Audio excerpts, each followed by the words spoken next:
بسم اللہ الرحمن الرحیم۔ قال رسول اللہ صلی اللہ علیہ وسلم الظلم ظلمات یوم القیامہ۔ اللہ کے رسول صلی اللہ علیہ وسلم نے ارشاد فرمایا، ظلم اندھیری اور تاریکی ہوگی قیامت کے دن۔ انسان بھی کتنا عجیب ہے نا، دنیا میں ذرا سی طاقت پا کر، ذرا سی حکومت پا کر، ذرا سے اقتدار پا کر کمزوروں پر ایسا ظلم کرنے لگتا ہے جیسے اس کو کبھی موت ہی نہیں آنی، جیسے وہ ہمیشہ کے لیے اس دنیا میں بھیجا گیا ہو۔ ذرا سی حکومت مل جانے کے بعد کمزوروں اور بے بسوں پر ایسا ظلم کیا جاتا ہے جسے دیکھ کر روح انسانی کانپتی ہے۔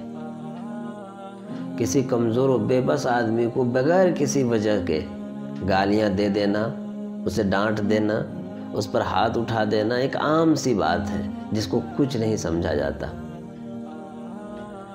اور اگر کسی کمزور آدمی سے کوئی غلطی ہو جائے یا کسی کمزور آدمی پر کوئی حق ہو تو اس کے حق کو بھی وقت پر ادا نہیں کیا جاتا، یہ سوچ کر کہ اگر ہم اس کو نہیں دیں گے تو ہمارا کیا بگاڑ لے گا۔ ایسا لگتا ہے جیسے انسان کو یہ نہیں پتا کہ اگر تم طاقتور ہو اور طاقتور ہونے کی وجہ سے کسی پر ظلم کر رہے ہو، یہ مت بھولنا کہ تم سے بھی زیادہ کوئی ذات ہے جو تم سے زیادہ طاقتور ہے۔ مظلوم کی فریاد سننے والی ایک ذات ہے جسے اللہ کہا جاتا ہے، وہ ضرور مظلوم کی فریاد سنے گا۔ جس پر ظلم کیا جا رہا ہے، جس پر زیادتی ہو رہی ہے، اس کی آہ وہ ضرور سنے گا۔ اللہ کے رسول صلی اللہ علیہ وسلم نے ارشاد فرمایا کہ تم مظلوم کی، یعنی جس پر ظلم کیا جاتا ہے، اس کی بد دعا سے بچو، اس لیے کہ اس کی بد دعا کے اور اللہ کے درمیان کوئی پردہ حائل نہیں ہوتا، ڈائریکٹ وہ اللہ تک پہنچتا ہے، بلکہ مظلوم کی بد دعا اتنی سخت ہوتی ہے کہ جس سے عرش الہی کانپ اٹھتی ہے۔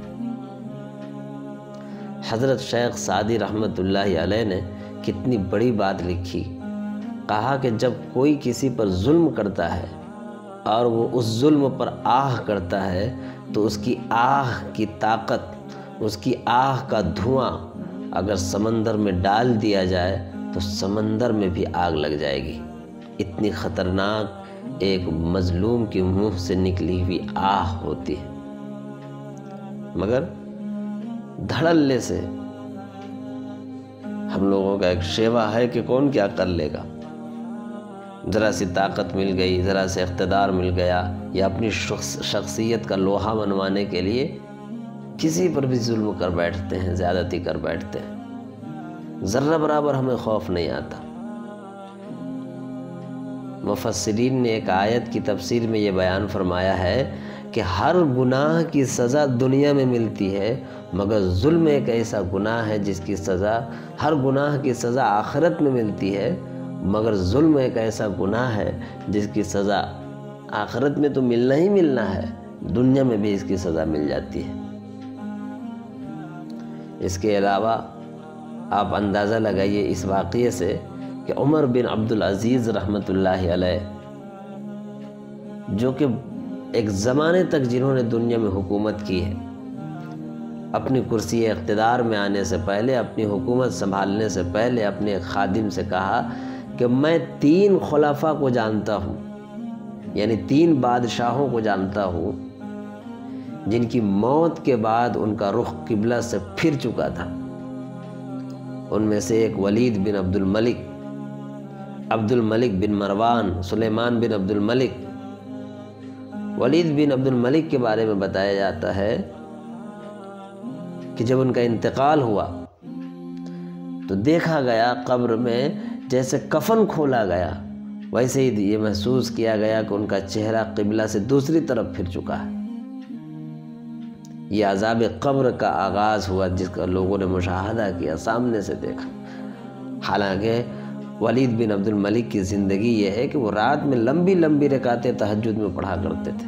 انہوں نے زندگی میں کوئی زنا نہیں کیا، زندگی میں کبھی چوری نہیں کی، زندگی میں کبھی اس نے نماز قضا نہیں کی، شراب نہیں پیا، نماز چھوڑنے کی بات تو بہت دور کی ہے، وہ تہجد بھی نہیں چھوڑا کرتے تھے، پھر بھی ان کا چہرہ قبلہ سے پھیر دیا گیا۔ کیوں؟